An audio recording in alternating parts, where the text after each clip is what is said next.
Bismillahirrahmanirrahim. Assalamualaikum warahmatullahi wabarakatuh. Saya Rizky Irvani. Kali ini akan menyampaikan materi interaksi keuangan desa dan kota, geografi kelas 12 KT 3.2 semester ganjil. KT ini terdiri dari beberapa submateri. Yang pertama adalah struktur keuangan desa, yang kedua struktur keuangan kota, yang ketiga interaksi keuangan desa dan kota. Yang pertama, struktur keuangan desa. Materi ini akan terbagi menjadi definisi, karakteristik, unsur, klasifikasi, potensi, dan pola pemukiman desa. Langsung saja, yang pertama definisi desa. Menurut Bintarto, desa adalah perwujudan atau kesatuan geografi, sosial, ekonomi, politik, serta kultural yang terdapat di suatu daerah dalam hubungan dan pengaruhnya secara timbal balik dengan daerah lain. Menurut Undang-Undang Nomor 6 Tahun 2014 tentang desa, desa adalah desa dan desa adat atau yang disebut dengan nama lain, selanjutnya disebut dengan desa, adalah kesatuan masyarakat hukum yang memiliki batas wilayah yang berwenang untuk mengatur dan mengurus urusan pemerintahan, kepentingan masyarakat setempat, berdasarkan prakarsa masyarakat, hak asal-usul, dan atau hak tradisional yang diakui dan dihormati dalam sistem pemerintahan Negara Kesatuan Republik Indonesia. Karakteristik desa menurut Dirjen Pembangunan Desa, yang pertama, perbandingan lahan dengan manusia atau man-land ratio cukup besar. Artinya lahan di pedesaan relatif luas daripada jumlah penduduk, sehingga kepadatan penduduknya masih rendah. Selanjutnya, lapangan kerja yang dominan agraris, hubungan kekerabatan bersifat gemenschaft atau paguyuban yang merupakan bentuk kehidupan bersama, anggotanya diikat oleh hukuman batin yang murni, bersifat alami, dan kekal. Tradisi lama masih berlaku. Selanjutnya, unsur-unsur desa menurut Bintarto. Pertama, wilayah, dalam arti tanah-tanah yang produktif dan yang tidak. Juga penggunaannya termasuk unsur lokasi, luas, dan batas yang merupakan lingkungan geografi setempat. Kedua, penduduk meliputi jumlah, pertambahan, kepadatan, rasio jenis kelamin, komposisi penduduk, persebaran, dan kualitas penduduknya. Yang ketiga, tata kehidupan. Ini berkaitan dengan adat istiadat, norma, dan aspek budaya lainnya. Selanjutnya, klasifikasi desa. Menurut perkembangan desa, yang pertama adalah swadaya, kedua adalah swakarya, ketiga adalah desa swasembada. Desa swasembada mempunyai karakteristik masih terikat adat istiadat yang kuat, penduduknya jumlahnya sedikit, mata pencaharian homogen dan bersifat agraris, hubungan personal yang sangat erat, daerahnya terisolir dan tertutup, sarana dan prasarana yang tersedia masih sangat kurang, serta teknologi yang ada masih rendah atau bahkan belum ada teknologi yang masuk.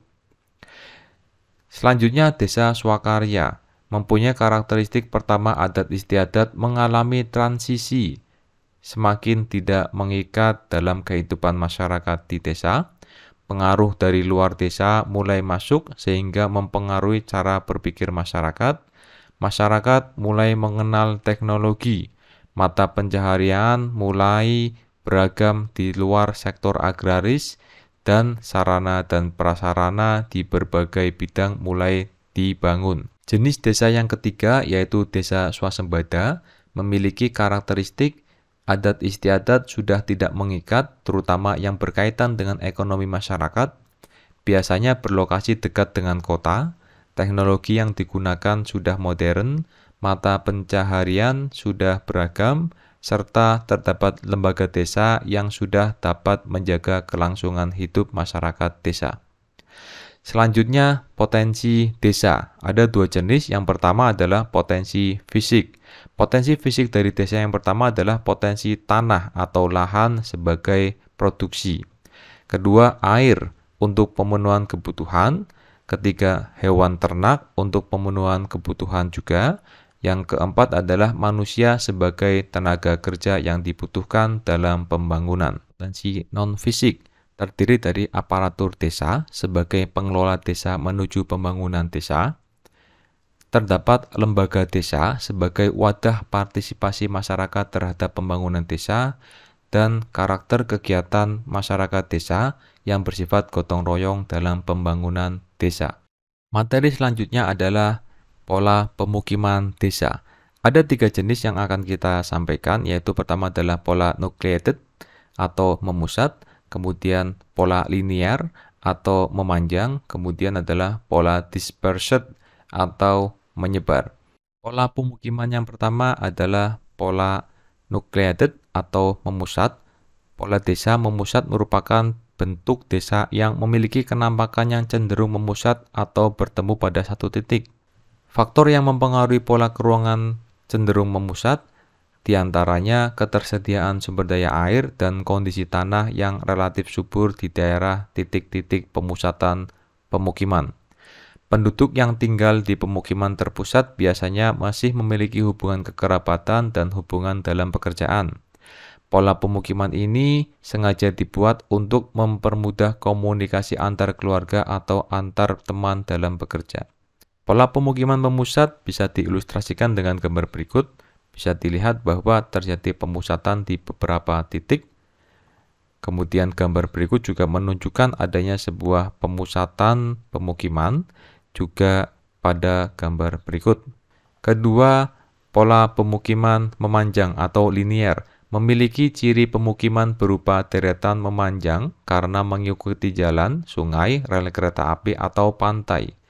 Ilustrasi gambarnya sebagai berikut, di mana titik-titik hitam ini adalah pemukiman yang mengikuti jalan ataupun fenomena yang bersifat garis. Contohnya semacam ini, ada pemukiman yang memanjang mengikuti garis jalan, kemudian juga ini pemukiman mengikuti garis sungai, serta mengikuti garis rel kereta api, dan contohnya ini mengikuti garis jalan sekaligus mengikuti garis sungai. Pola pemukiman yang ketiga adalah pola pemukiman menyebar.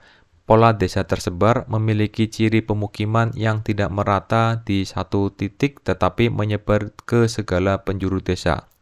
Pola desa seperti ini banyak terdapat di daerah pegunungan. Beberapa faktor yang mempengaruhi pola desa ini adalah perbedaan tingkat kesuburan tanah, ketersediaan air tanah, dan topografi yang tidak rata. Pola pemukiman menyebar dapat diilustrasikan semacam ini. Terdapat pemukiman-pemukiman yang tersebar tidak mengumpul pada satu titik. Atau bisa dilihat semacam ini contohnya adalah daerah dataran rendah, namun karena ketersediaan sumber air ataupun lahan yang berbeda sehingga pemukimannya, rumah-rumahnya tersebar tidak pada satu titik. Atau juga bisa semacam ini.